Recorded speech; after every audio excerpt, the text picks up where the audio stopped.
अस्सलाम वालेकुम दोस्तों, कल तक जो लोग चिल्ला चिल्ला कर कहते थे कि हमास खत्म हो गया है, हथियार खत्म हो गए हैं, गजा पर कब्जा हो गया है, आज वही लोग अपना थूका हुआ चाटने पर मजबूर है। अब इजराइल खुद मान रहा है ना हमास खत्म हुआ है, ना हथियार चले गए हैं, ना कोई कब्जा हुआ है। जो हमेशा ईरान को हर बात का आरोपी ठहराते थे, अब वही कह रहे हैं कि ईरान के हथियार गजा पहुंचे, और जो गजा की आवाम को भागा हुआ बताते थे वही आज मान रहे हैं कि लाखों इजरायली देश छोड़कर भाग गए हैं। आ जाओ, मैं आपको एक ही रिपोर्ट में सारा सच दिखाऊंगा, ठोस बयान, दस्तावेज और रियल फैक्ट के साथ। जहां आप ये खबर अपनी स्क्रीन पर देखिए, हथियारों का जखीरा पहुंचा गजा। दोस्तों, आज 26 अक्टूबर को एक अहम खबर सामने आई, जहां पूरे मिडिल ईस्ट की सियासत हिल गई। इजरायली फौज और शिन बेट सिक्योरिटी एजेंसी ने मिलकर दावा किया कि उन्होंने ईरान से भेजी गई एक बड़ी और उन्नत हथियारों की खेप को वेस्ट बैंक में जब्त कर लिया है, यानी बीच रास्ते में पकड़ लिया है। मकामी रिपोर्ट के मुताबिक ये हथियार ईरान की कुदस फोर्स ने अपनी स्पेशल ऑपरेशन डायरेक्टर के जरिए रवाना किए थे, जिनका टारगेट था वेस्ट बैंक के सशस्त्र ग्रुप यानी फिलिस्तीन मुजाहिदीन को मजबूत करना। इसकी जानकारी कैसे मिली? नाज़रीन, इस पूरी कार्रवाई की शुरुआत एक रमला के करीब पकड़े गए असला तस्कर से हुई। उसकी पूछताछ के दौरान पता चला कि एक बड़ा नेटवर्क ईरान से लेकर वेस्ट बैंक तक फैला हुआ है, जो हथियारों की तस्करी कर रहा था। इस इन्वेस्टिगेशन के बाद इजराइल फौज और शिन बेट ने गुप्त ऑपरेशन चलाकर हथियारों का जखीरा जब्त कर लिया, कई लोगों को गिरफ्तार कर लिया। रिपोर्ट्स के मुताबिक इन हथियारों में sniper rifle, advance rocket system और इलेक्ट्रॉनिक कॉम्बैट इक्विपमेंट शामिल था, जिसे इजराइल ने डिसबैलेंसिंग कॉम्बैट कहा है, यानी ऐसा सामान जो पूरे इलाके को अस्थिर कर सकता है। ईरान के नेटवर्क की पूरी घटनाएं क्या है दोस्तों? ये कोई पहली बार नहीं है जब इजराइल ने ऐसा दावा किया है। इससे पहले भी 25 मार्च को 27 नवंबर 2024 को इजराइल ने दो बड़ी तस्करी कोशिशों को नाकाम बताया था, और जुलाई में भी लेबनान से जुड़े कुछ ऑपरेटिव को गिरफ्तार किया था, जिन पर इसी नेटवर्क से हिस्सा होने का इल्जाम लगाया गया था। इजरायली एजेंसियों का कहना है कि ईरान लगातार कर रहा है वेस्ट बैंक छोटे छोटे मिलिशियन सेल्स यानी कि हथियार ग्रुप्स को ताकतवर बना रहा है, ताकि वो इजरायली फोर्सेस पर हमला कर सके। जमीनी हालात क्या कहती है दोस्तों? इजराइल का दावा है कि ये इंटरसेप्शंस एक बड़ी कामयाबी है, क्योंकि अगर ये खेप अपने मंजिल तक पहुंच जाती तो वेस्ट बैंक में हालात और भी खराब हो सकते। अभी इस केस में कई और लोगों की तलाशी जारी है, जो इस तस्करी नेटवर्क के फाइनेंसियर या फैसिलिटेटर बताए जा रहे हैं। ईरान और फिलिस्तीनी ग्रुप्स ने अब तक इजरायली इल्जाम पर कोई जवाब नहीं दिया है। कि जो लोग ये कहते थे कि ईरान कुछ नहीं कर रहा, वहीं अब जो इनका नाजायज बाप है इजराइल, वो कह रहा है कि ऐसी घटना हुई है। पर सवाल यहां ये नहीं कि ये हथियार जब्त हो गए हैं, सवाल यहां ये है कि ईरान किस तरीके से बैकडोर से मदद लगातार फिलिस्तीन की और जंगजुओं की करता हुआ आया। इस तस्वीर ने आज हर चीज से पर्दा उठा दिया है। 10,000 से ज्यादा राइफलें और आधे से ज्यादा टनल नेटवर्क मौजूद है गजा में, जो पूरी तरह ऑपरेशनल है। 2 साल की लड़ाई में इजराइल ने कहा कि उन्होंने 280 से ज्यादा सीनियर हमास कमांडर को मार गिराया है, लेकिन हमास ने फिर से अपनी ताकत जुटाना शुरू कर दिया है। उनकी नुखबा फोर्स जो 7 अक्टूबर 2023 के हमले में शामिल थी, वो अब कमजोर जरूर हुई मगर खत्म नहीं हुई है। हमास अब भी गजा के शहरों की इमारतों, सुरंगों और खंडरों से हमला कर सकते हैं, जहां वो आईडीएफ पर अचानक वार करते हैं और फिर जमीन के नीचे गायब हो जाते हैं। ये कौन कह रहा है? खुद इजराइल की एजेंसी कह रही है कि हमारी सबसे बड़ी गलतफहमी है कि हमें लगा कि हमास खत्म हो चुका है, और आपको बताया जा रहा था कि अबू उबैदा अफगानिस्तान भाग गए जंग छोड़ करके, हमास के लड़ाके खत्म हो चुके हैं, गजा पर कब्जा हो चुका है, पर अब वो कह रहे हैं कि 2 साल में भी कुछ खत्म नहीं हो पाया है। ये दावा किया जा रहा था कि 1200 साइट तबाह हो गई हैं और वो इससे पहले से ज्यादा खतरनाक अंदाज में मौजूद है। ये सुरंगें सिर्फ हथियार छुपाने के लिए नहीं थी दोस्तों, बल्कि अम्बुशे घात लगाकर हमला और बंधक रखने के लिए भी इस्तेमाल हो रही थी, जिन्हें 2 साल में अपने दम पर इजराइल तो नहीं छुड़ा पाया।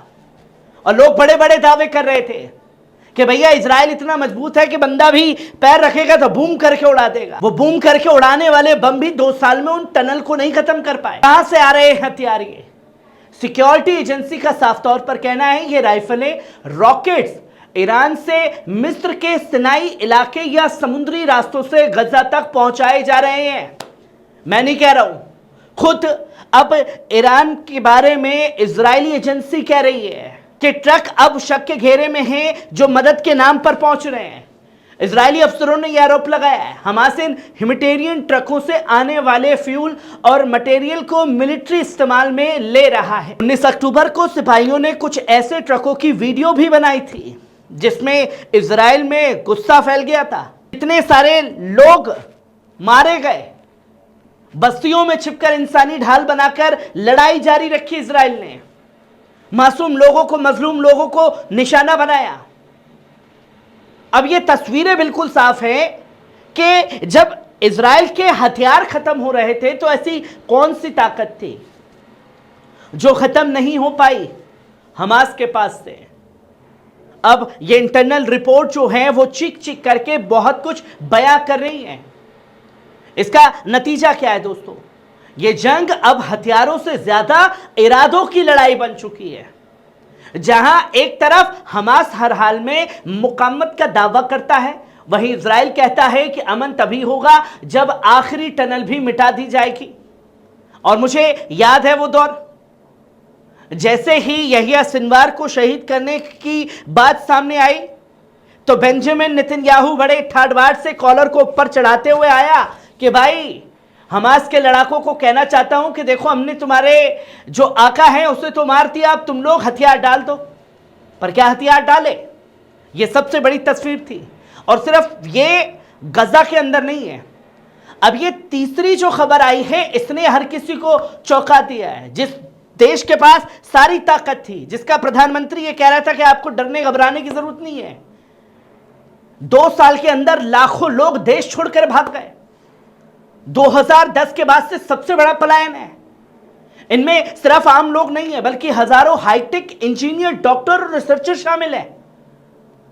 रिपोर्ट के मुताबिक 2023 से 24 के बीच 8000 से ज्यादा टेक एक्सपर्ट्स इजराइल छोड़ चुके हैं, बड़े बड़े पूंजीपति। हिब्रू यूनिवर्सिटी के डॉक्टर डालिया एडलर कहता है इतनी बड़ी लहर हमने कभी नहीं देखी।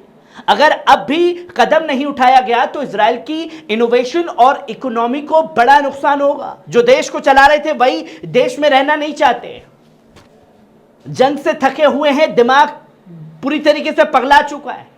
ये जंग का डर नहीं है, ये उस थकान का नतीजा है जो 7 अक्टूबर 2023 की तबाही के बाद से लोगों के दिलों में बस गई है।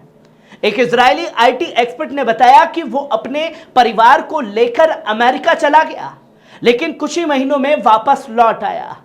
उसने कहा कि अमेरिका में इजरायली होना भी उतना ही डरावना था जितना यहां रहना। यहां डर अब सरहदों से नहीं, पहचान से जुड़ा चुका है। प्रोफेसर यूसी विलिन हेल्वी कहते हैं सिक्योरिटी, इकोनॉमी और समाज की गहरी दरारें लोगों को मजबूत कर रही हैं कि वो अपने मुल्क के भविष्य पर सवाल करें। इसकी दोहरी तस्वीर क्या कहती है? अब दिलचस्प बात इस रिपोर्ट में छुपी है कि जैसे जैसे दुनिया में यहूदी विरोधी बढ़ रहा है, वैसे वैसे इजराइल का रोल एक सुरक्षित पनाहगाह के तौर पर और अहम हो गया है। मगर विडंबना देखिए, दुनिया के यहूदी इजराइल आना नहीं चाहते हैं और इजराइल के लोग बाहर जा रहे हैं। सिक्योरिटी फिक्र न्यायिक सुधारों की है, जुडिशियल रिफॉर्म पर तनाव है और महंगाई की लोगों का यकीन हिला दिया है। अब ये रिपोर्ट उन लोगों के लिए भी है जो ये कहते थे कि साहब किसी के हमले से तुच्छ नहीं हो रहा है इजराइल में, जब तुच्छ नहीं हो रहा है तो लाखों लोग, ये तो सिर्फ तुच्छ सी संख्या में है, ये देश छोड़ करके क्यों भाग रहे हैं? जहां इजराइल ये कहता था कि भैया हम सबसे मजबूत हैं, चुटकी में मसल के रख दूंगा, 2 साल लग गए उसे भी गजा में जंग को, जो अपने दम पर अपने बंधकों को नहीं छुड़ा पाया, अब वो दुनिया के सामने ये कहता हुआ फिरता था कि मैं बलवान हूं, मैं बलवान हूं, मैं बलवान हूं। अब उसी के लोग कह रहे हैं कि तू बलवान तो कहीं नहीं है नेतन्याहू, तू सबसे बड़ा शैतान है गजा के लोगों के लिए भी और हमारे लोगों के लिए भी। अगर इतना भरोसा होता इजराइल पर, नेतन्याहू पर, डोनाल्ड ट्रंप पर, तो इतनी बड़ी संख्या में लोग नहीं जाते। एक सिंपैथी शुरू में 7 अक्टूबर के बाद बटोरने की कोशिश जरूर की थी, जो लोग साथ थे। ब्रिटेन की बात कीजिए, फ्रांस की बात कीजिए, कनाडा की बात कीजिए, ये तीनों देशों के नाम मैं इसलिए ले रहा हूं क्योंकि 7 अक्टूबर घटा, 8 अक्टूबर को यहां सीधे गले मिलने पहुंच गए नेतन्याहू से ब्रिटेन के प्रधानमंत्री ऋषि सुनक, फिर पहुंचे जस्टिन ट्रूडो और इसी के बाद पहुंचे जो बाइडेन। तीनों ने एक दूसरे से गलवहियां की और बताया कि बड़ा जुल्म ज्यादती हुआ, इस जुल्म में हम आपके साथ हैं, इस जुल्म को खत्म करने में हम हर तरीके से एड़ी चोटी का दम लगा देंगे। अब एड़ी चोटी का दम भी लगाया, पर उसके बावजूद भी सबसे बड़ी जलालत हर जगह खानी पड़ी इजराइल और बेंजामिन नेतन्याहू को। और हमास टस से मस नहीं हुआ, गजा के लोग टस से मस नहीं हुए। ईरान को हर चीज का जिम्मेदार ठहराने वाले भी अब ये साफ कह रहे हैं कि ईरान ने भेजी मदद। कैसी लगी खबर? कमेंट बॉक्स में आकर के अपनी राय जरूर दीजिएगा। शुक्रिया।